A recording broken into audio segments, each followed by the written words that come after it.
Welcome to the complete story series from Mangastorian. Today we're going to be covering Berserk Volume 4, and I hope you guys are ready for this. All alterations to the panels, text, and images are to prevent copyright problems, and all art is owned by its respective companies. At the end of our last chapter, we began to see Guts' upbringing as he traveled with a group of mercenaries. As the group won their last battle, the mercenaries celebrated, but the night came and Guts went to bed. And another mercenary by the name of Donovan entered Guts' room and began to hold Guts down by force. Guts tried to fight off the large man, but using his large size, Guts was no match to defend himself. Donovan kicks Guts in the stomach and he tells him, "It's no use fighting. I've already paid Gambino for this night with 3 silver coins." Guts tries to understand what is going on, but the only thing he can do is endure Donovan having his way. The next morning, Guts lays beaten and broken and he steps out to confront Gambino. But as Guts stands with nothing but a sheet and his sword, Gambino looks at him asking, "What do you want? It's a bit early for sword practice, and I'm too hungover, so go find someone else." Guts begins to think to himself that he doesn't know what happened, and as Guts tries to ask,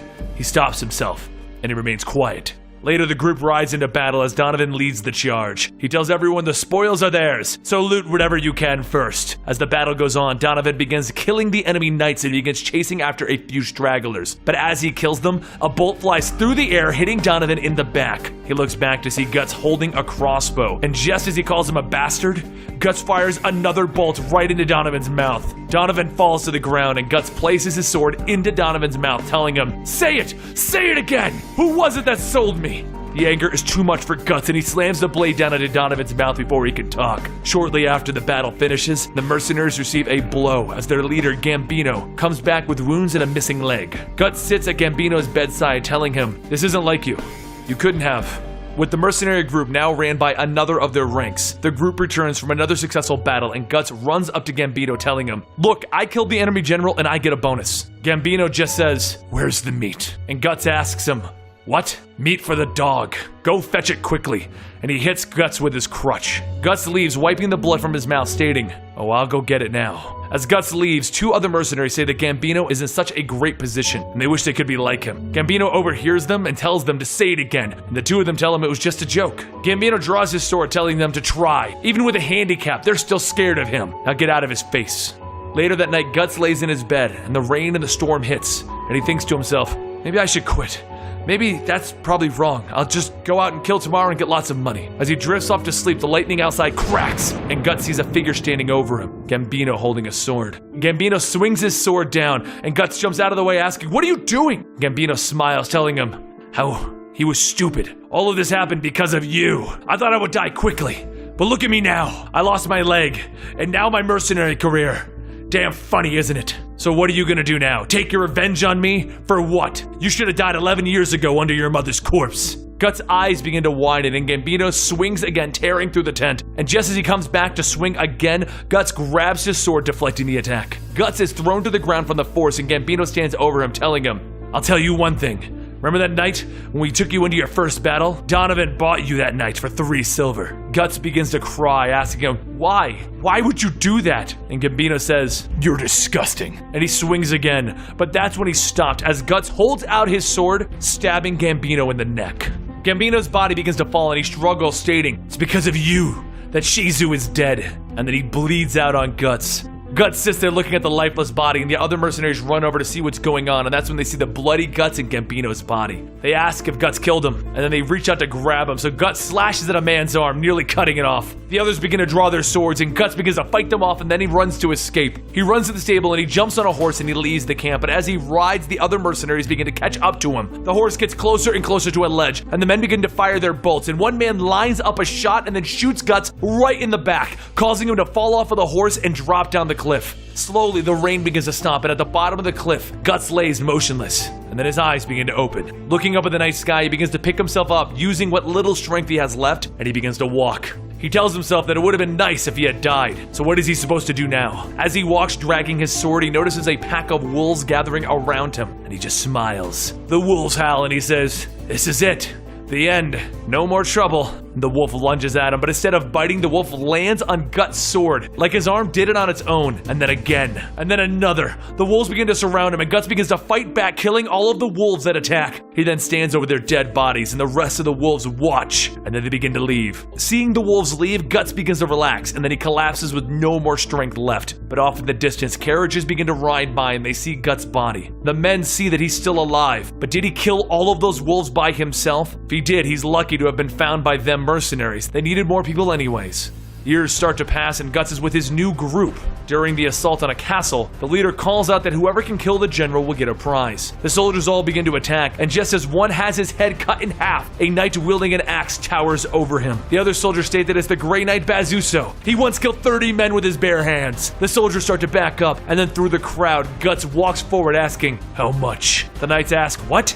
He says it again, "How much for the 30-man slayer or whatever? He's just a mercenary." The knight says, 5 gold pieces for the head. Bazuso laughs at him, stating, "Only cowards like kids fight for them." And suddenly Guts shifts and swings his sword upwards and then back down into Bazuso's shoulder. He swings again and Bazuso swings, but Guts catches the axe with his sword, slicing into it, pushing him away. Bazuso swings again, but as the axe hits Guts' helmet, it shatters and Guts swings into his side. Just as Bazuso tells him to wait, Guts lifts his sword and slams it down, splitting Bazuso's head. The body falls and Guts just stands out there looking at everyone else. As the battle begins to dwindle down, a group of soldiers watch from a balcony, and one wonders whose group would be better, but another says that they're on a totally different level. Isn't that right, Griffith?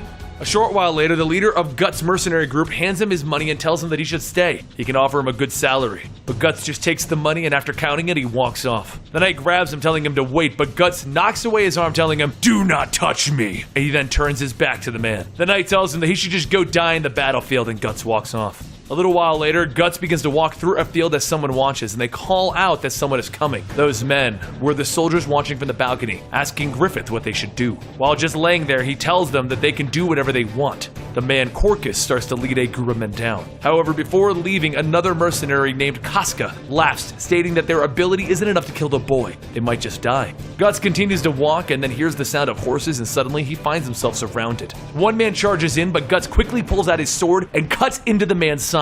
Another soldier charges with a flail, but Guts just cuts his arm off. Corcus shouts that they may need more help, and Griffith tells Casca to just go handle it. Guts gets ready to swing at another soldier, but he's stopped by a bolt flying through and hitting him in the arm. Casca begins to ride her horse towards Guts, drawing her sword, and as she gets close enough, Guts deflects her attack and slashes upwards, hitting her helmet. Guts stops as the helmet flies off, and he sees that this was a girl.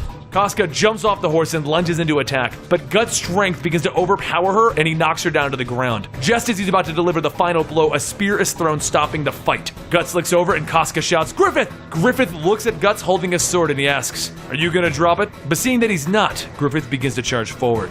Guts jumps into attack, but Griffith easily deflects the massive sword with a much smaller blade, and then he stabs into Guts' shoulder. Everyone begins to cheer for Griffith, but then everyone begins to see Guts picking himself back up. He walks towards Griffith and he starts to swing, but the wound was too great and then he collapses. As everything begins to fade to black, Guts begins to have nightmares. Everything that happened with Gambino, Donovan, telling them not to touch him, and then he sees a girl with black eyes, and then he wakes up. Guts sees that his wounds have been treated, and he steps outside to see what's going on. That's when he sees mercenaries, but they're all young. Guts looks over to see the girl speaking with Griffith, and suddenly she snaps away, walking towards Guts. He looks into her eyes and he sees that those are the same black eyes from his dream, and then she pulls her fist back and punches right into Guts' wound. She tells him that he should have been killed and walks off. Once Guts picks himself back up, he sees Griffith. Griffith introduces himself and tells him, "You have a great sword, but come, I want to talk with you." The two of them walk through the camp and Guts looks around at everyone asking, "Who are they?" And Griffith tells him, "We're the Band of Hawks." Guts realizes that this is the mercenary group that he fought against at the castle. Instead of taking the castle in 3 days like they were supposed to, it took 3 months. Once the two of them are alone, Guts begins to ask why his thrust missed. He could have easily killed him, and Griffith tells him it's because he wants him. And Guts stops and asks, "Like in a gay way?" But Griffith says no, he saw him fight a few days ago at the castle. The fight with Bazuso and Corcus' group. You seemed confident, so brave. You're quite interesting. I like you, so I want you. Guts tells him, "Well, I refuse. I don't like you. First you stabbed me and now you want to be my friend?" Griffith tells him, "Okay, what are you going to do?" Guts pulls out his sword, telling him, "We'll determine it this way. If I win, I get to give you a wound like mine. If not, I'll be your soldier or partner or whatever you want." Griffith pulls out his sword stating, "That's good. I don't mind using power to decide things." Casca calls out to him, but he tells her, "Do not help." Guts raises his sword and he swings it down, but Griffith blocks the attack, and as the blades slide past, he slices a part of Guts' arm. Guts wonders how he can fight with such a slim sword, and only with one hand. This isn't an ordinary guy, and Griffith suggests that they should do this another day. He's still wounded, but Guts tells him, "No way," and he continues swinging. And just as before, Griffith deflects the attack, slicing away at Guts' arms and legs. Guts suddenly sees a chance, and then he flings sand upward, and he swings again, but this time, instead of deflecting it, Griffith jumps and stands on the blade of his sword. Guts tries to lift the blade, but Griffith holds his sword out, facing it towards Guts' face, telling him, "I like you even more now. You'll do anything to win, won't you?"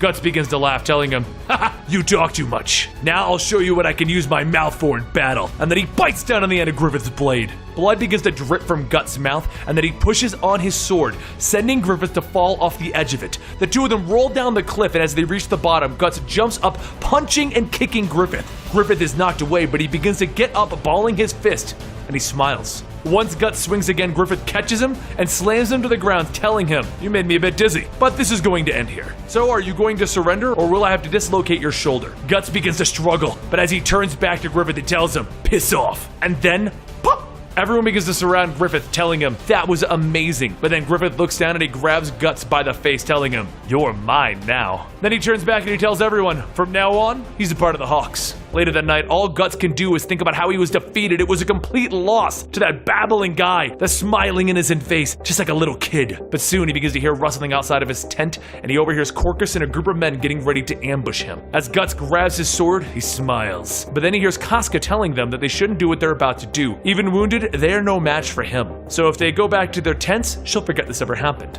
Corcus says that she should almost feel that vengeful feeling, right? Griffith made her sleep with him for 2 nights straight. Casca takes out her sword and tells him, "Say it again." And the men quickly say that they're kidding, and they leave. As she walks away, Guts steps out, telling her, "That's twice I owe you for now. Thank you." But she just turns her back, stating, "Don't be misled. It was only Griffith's order, so just hurry and die in the battlefield."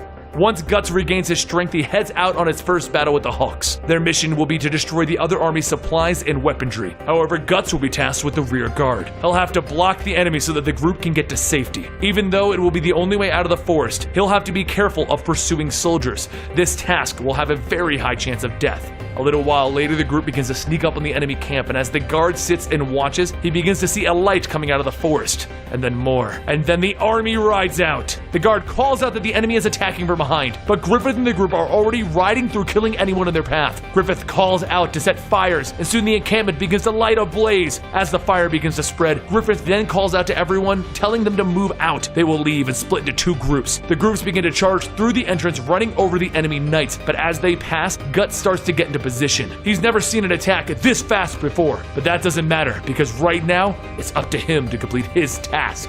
And that concludes Berserk Volume 4. Now, you may be recognizing some of this stuff from an old Berserk show way back. I want to say like 10, 15 years ago, but maybe sooner, I'm not quite sure. Either way, this is where we started going into some of the stuff that did get turned into an anime before. So we'll go through this, and then we'll move forward with other stuff that isn't in the anime. Let us know in the comments down below what you like about the Berserk story. Subscribe to Mangastorian for more manga videos, and follow us on Twitter at Mangastorian to give us recommendations on more manga that you'd like us to do. I'm Benny, and I'll see you next time right here.